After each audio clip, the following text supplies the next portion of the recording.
Why honesty with shareholders is the best policy. This lecture provides an introduction to fraud and liabilities facing entrepreneurs and companies related to the sale of shares and other securities. Pumping up the value of stock and then dumping it on the market is an age-old scam. This is a picture of the night singer of shares pumping stock to unwary investors in 1720. Even the smartest investors can be duped. Sir Isaac Newton lost a fortune in this South Sea bubble when the shares of the South Sea Company grew almost tenfold within a matter of months, only to subsequently collapse. The pump and dump strategy continues today through organized crime and internet scams. The most significant stocks and securities regulations enforced in the United States came in the 1930s as a response to the stock market crash in the Great Depression. Roosevelt's New Deal government passed several new laws aimed at regulating banking, the sale and trading of shares and other securities. The Securities and Exchange Commission, the SEC, was created to enforce these and other security-related regulations. The SEC is a federal agency with a mission to protect U.S. investors from all forms of fraud and securities manipulation. As far as the SEC is concerned, a company can sell rotten eggs as long as it describes them accurately to shareholders. The SEC does not look at the underlying strength of the company. It will not determine if the company is profitable or assess its prospects for the future. Instead, the SEC focuses on disclosure, forcing management to disclose accurate information to shareholders. Disclosure of complete and accurate information by management to shareholders is considered critically important by the SEC. Outside shareholders are not in a position to observe all the actions and decisions of insider managers, so they have to rely on the management to provide them with accurate reports and information. The cost related to gathering, verifying, and communicating this information is known as the agency costs.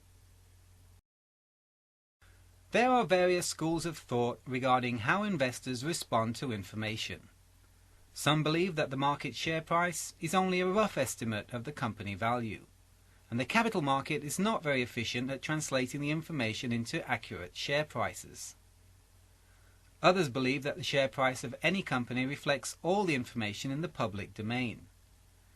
This appears to be the mainstream view of the courts in the United States. It's widely believed that adverse news about a company will quickly affect the stock price once it's released to the public. There are some people that take this theory even further. They believe that the price of a company's stock also reflects information that has not yet been released or made available to the public.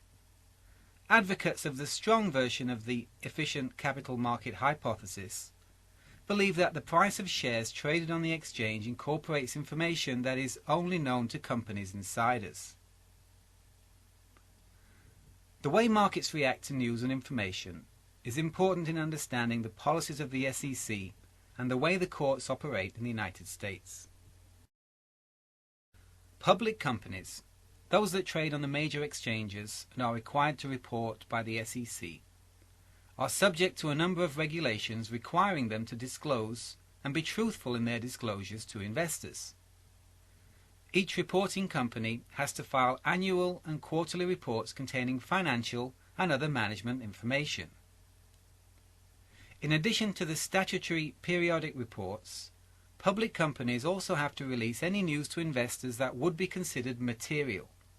That is, information that a reasonable investor would consider important when deciding to buy or sell company shares or securities. Since the year 2000, material news and information must be disclosed to all shareholders at the same time, to prevent large favored shareholders and investors from receiving information that is unavailable to the average Joe in the street. The SEC has some special weapons that are only used on public companies. Powers to sanction material inaccuracies in the registration statement and prospectus have been around for years. But following Enron and other corporate scandals in 2002, Congress introduced strict new Sarbanes-Oxley regulations setting corporate governance standards and putting CEOs, CFOs, auditors and others in the firing line for any misrepresentations or omissions in shareholder disclosures.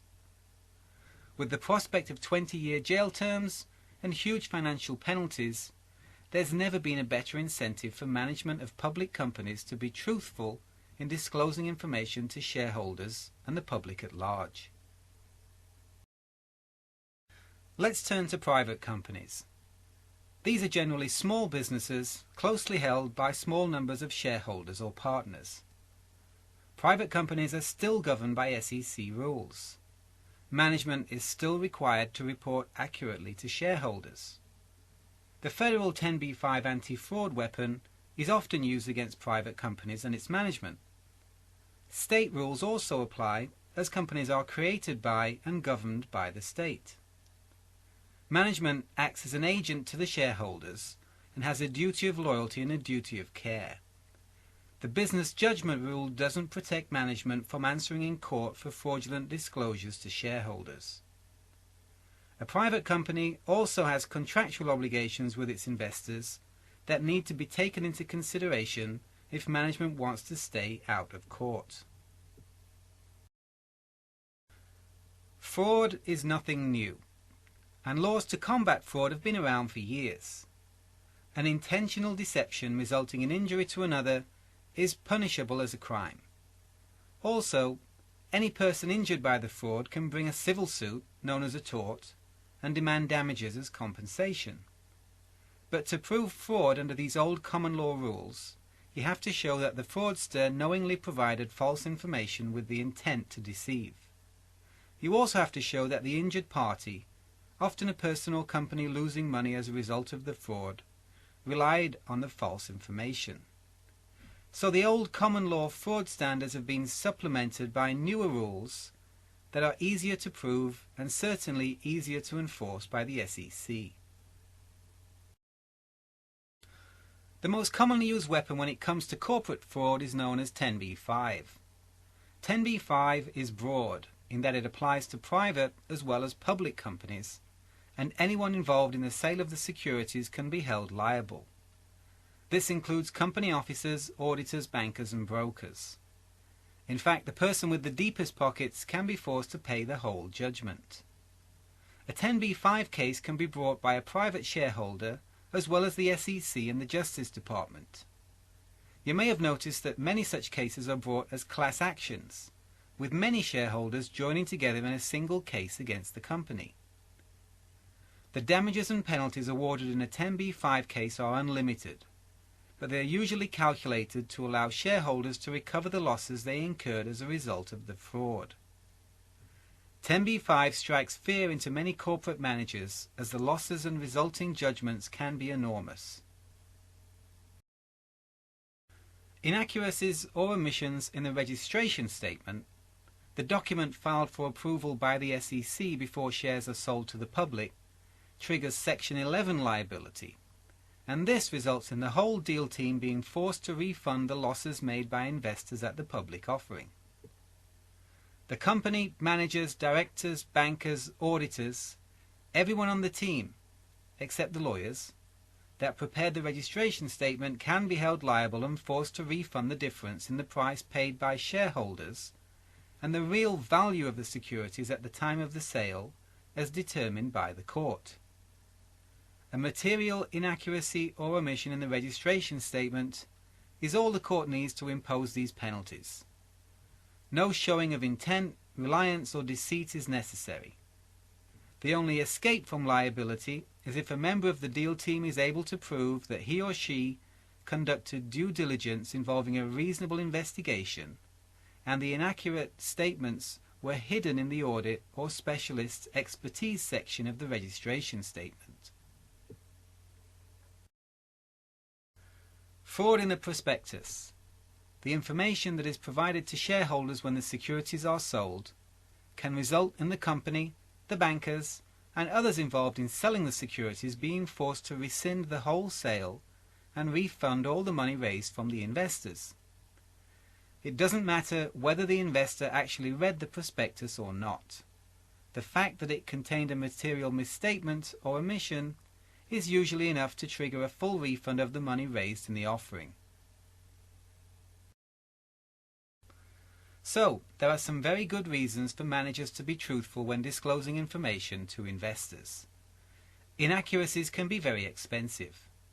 Huge payouts can be ordered by the SEC and the courts. The Department of Justice can also impose jail terms, and as we've seen in Enron and WorldCom, it's not afraid to pursue criminal sanctions. If you want to stay out of jail, avoid huge payouts, maintain your reputation, and become a repeat player in the capital markets, it's important to be complete and truthful in disclosing company information to shareholders, the SEC, and the public at large. Honesty is the best policy.